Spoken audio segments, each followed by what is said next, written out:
Hello, world, and welcome to the Quick Kick Picks presented by Bros Talking Soccer. My name is Dave Knittel, and I am here with my brother Matt. Christian is off buying a car, so Matt is joining us. Matt, hello, how are you doing today? I'm doing well, David. Thank you for asking. Happy 4th to you, even though it's the 5th. Thank you. Yes, I hope you had a wonderful 4th of July. And viewers, we hope you had a wonderful 4th of July. I got lost on a hike and we ended up going about 12 miles when we were only supposed to go about 7. So outside of that, I had a pretty good 4th of July. I earned those hot dogs that I ended up eating. 6 of them. Matt, did you have any hot dogs? Yes, I think I only had 3 hot dogs. Impressive. I was in charge of making them on the grill, so everyone else was just kind of eating them. All right. And I was last to go. It wasn't That's fun. unfortunate. Wasn't Yeah, fun. that doesn't sound fun. But enough chit chat. We are talking about MLS game week or match week 18 here. We have 9 matches we're going to talk about this weekend on Saturday, July 6th and Sunday, July 7th. Before we get into it, play along with us. Give your predictions if you're watching on YouTube below in the comments section, or preferably reply over on Twitter at BT Soccer Pod. Let us know your thoughts on the games, what you expect to happen. If you get the home team score correct, that is a point. If you get the away team score correct, that is a point. If you get the result of the match correct, that is a point. If you get all 3 of those correct, you get a bonus 2 points. So there's 5 points up for grabs in every single match. If you haven't given predictions before, you can make up ground very quickly by getting a couple of score predictions correct. The highest scorer at the end of the month of July will come on our podcast for a 15-minute guest appearance. So you definitely want to play along. Last little piece of thing that I need to mention here. With every match, we restrict it to about 2 minutes because Twitter restricts us to that. So I have a little timer here. You're going to hear a whistle when it's around 2 minutes, and then we'll try to wrap up. That is why it's called Quick Kick Picks, and that's why we're trying to get through this all quickly, and that also explains the sound that you will hear. Matt, anything else you would like to add? I got to say, you're looking just absolutely fantastic over there. Thank you. I was going with the Brian Colangelo big collar look. All right. X6's GM. You ready to talk some MLS action? Yes, I am. All right, kicking things off on Saturday, July 6th, we have the Philadelphia Union hosting Orlando City at 7 p.m. Eastern Standard Time. Matt, what do you think is going to happen here? Let's go Union. I think they're going to keep their form. First in the Eastern Conference, playing very well. Even though I think we still are performing even on the international break. So I have faith in this team. I think they're going to pull out a 2-0 win over Orlando.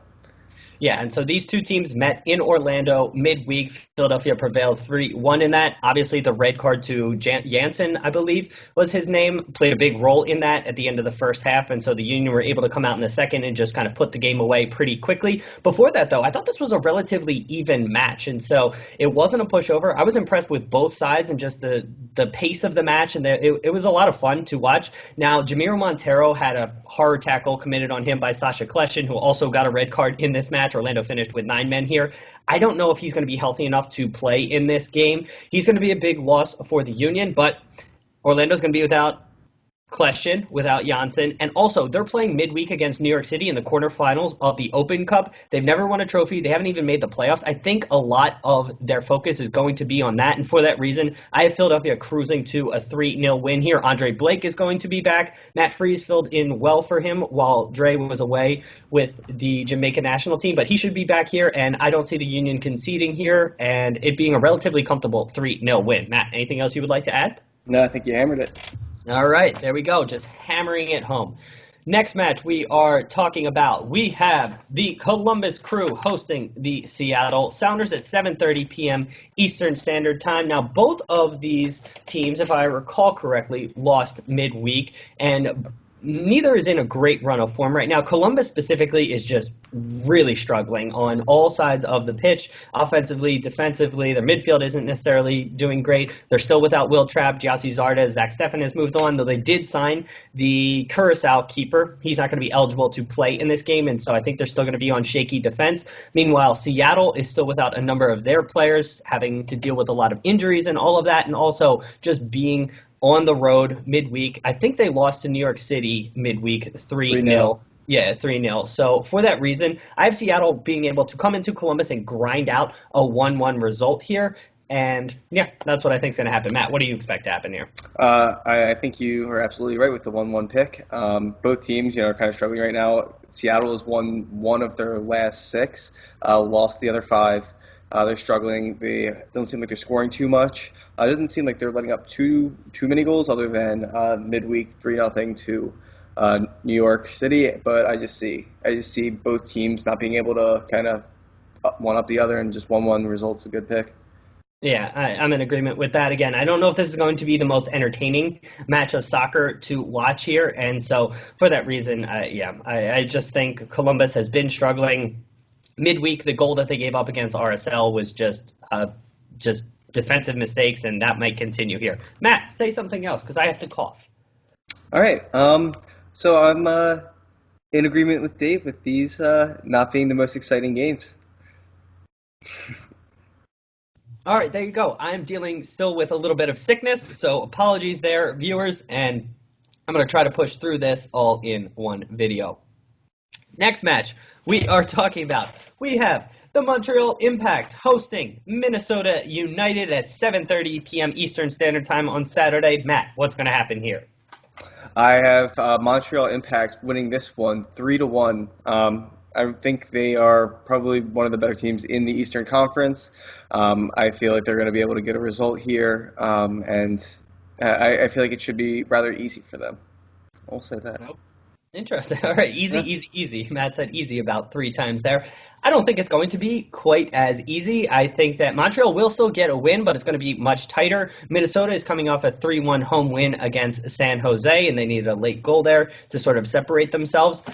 Montreal, meanwhile, I don't believe they played midweek, so they're going to be a little bit more rested, a little bit fresher, and also playing at home is going to be an advantage for them.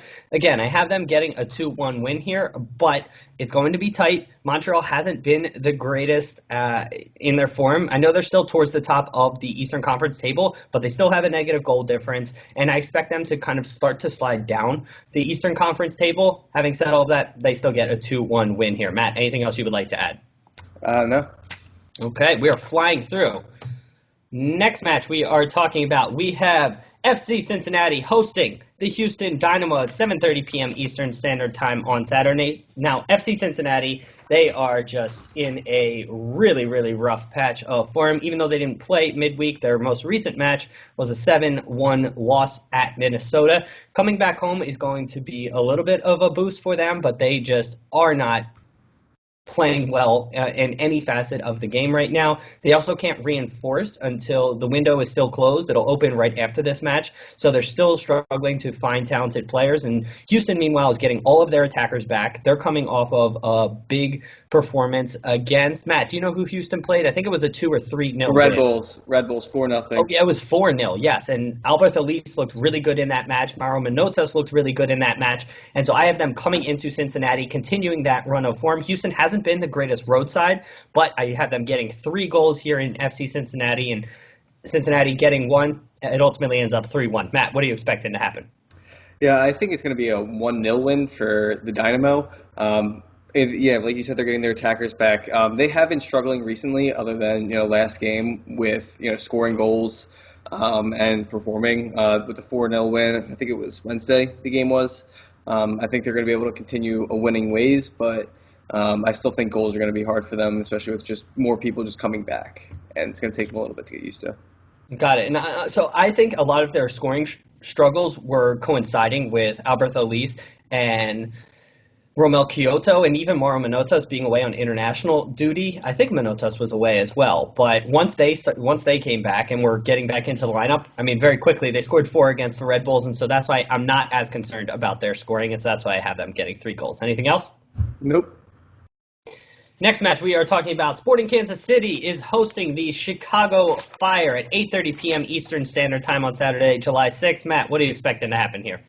I think SKC is going to pull off a 2-1 win at home. Neither team is necessarily performing well this year. I think SKC, for me, it's just hard to see them continuing this form throughout the entire season. And I think just playing at home, they're going to be able to get a result here with that 2-1. Okay. Yeah, you expect them to bounce back. I mean, they are coming off of a 5-1 home loss to LAFC. I was not expecting it to be that lopsided. I had LAFC getting a win in that match, but I expected SKC to keep it closer, and they simply did not. Now, it was helpful that they played at home midweek. It's not the farthest road trip to Chicago or from Chicago, and so, it's not going to – I don't think the travel is going to play too big of a role here, but it is helpful that SKC has 2 home matches. Like Matt said, they haven't been in the greatest run of form. Really, neither of these teams has. And I have SKC being able to grind out a 2-2 draw here. Chicago has proven that they can score goals. They absolutely throttled Atlanta United at home, and the early red card definitely played a role in that. But Chicago was even rolling before that red card.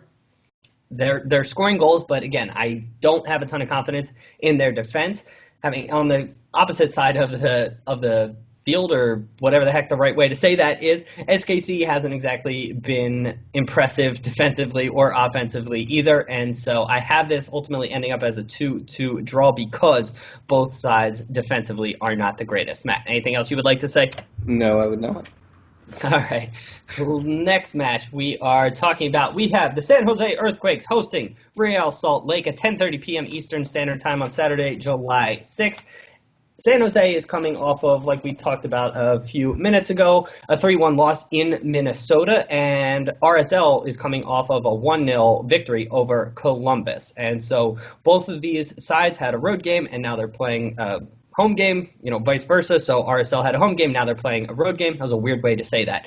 But San Jose is coming back home after a midweek road trip, but they didn't have to go fully cross-country, and add on top of that, they've been really impressive in their run of form over the last, probably 8 to 10 matches. I really like what Almeida has been able to do with this side, and being back in San Jose, I have them getting a 2-1 win here. Matt, what are you expecting to happen? Yeah, I think San Jose is going to pull off a 3-2 win at home. High scoring. Yeah, high scoring. I think San Jose has been playing well, and especially goal scoring recently. All their games in the last couple of months, they do seem like they have been scoring. Whether it's win or loss, they seem to find the back of the net. So I think there's going to be goals in this one. Neither team necessarily doing too well, kind of mid-table. So I think there's going to be goals. It's going to be very attacking. Both teams are going to try to go for wins, and it's going to be 3-2. Yeah, and Sam Johnson's been really impressive for RSL. I think he scored in at least the last 2 matches, if not more. And I expect him to probably get RSL's 1 goal. And San Jose, they've been spreading the scoring around a bit, and they'll prevail 2-1 in this one. Next match and final match on Saturday, July 6th, we have LAFC hosting the Vancouver Whitecaps at 10:30 p.m. Eastern Standard Time. As I drop my papers over here, I have LAFC coming out with a big victory in this one. Matt, am I going first or are you going first? I was supposed to go first. You're supposed to go first. Why don't you go first? You say what you expect to happen. Yeah, so I am in agreement with Dave. I am expecting a big victory from LAFC in this one. Just the way they've been playing this year and recently, they just seem like the best side in the league. Very dominant. I expect goals. I don't expect them to concede too many goals. Just very well coached, very well performing the entire year. A lot of talent around the field. I'm going to say 4-0. Oh, okay. Well, that was the exact scoreline I predicted as well, so that's okay. We can be in agreement. I think it also is going to play a factor here, the fact that before that weird sort of match against Colorado where LAFC lost, at Vancouver was LAFC's only loss on the season. I think they're going to be motivated at home to sort of avenge that loss from earlier in the season.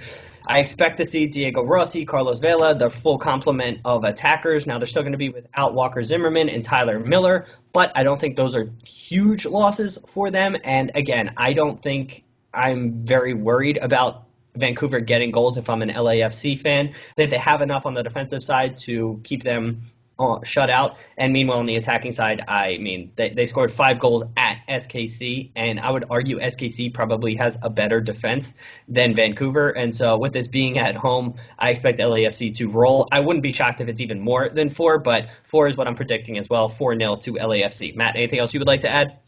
No, I would not. All right. Next match we are talking about, we have getting to Sunday, July 7th, we have Atlanta United hosting the New York Red Bulls at 2 p.m. Eastern Standard Time. Matt, no, I go first here. So I am expecting Atlanta to prevail 3-1 in this one. Both of these sides are coming off of lopsided, actually 4-goal losses midweek on the road. Yeah, both of them were on the road as well.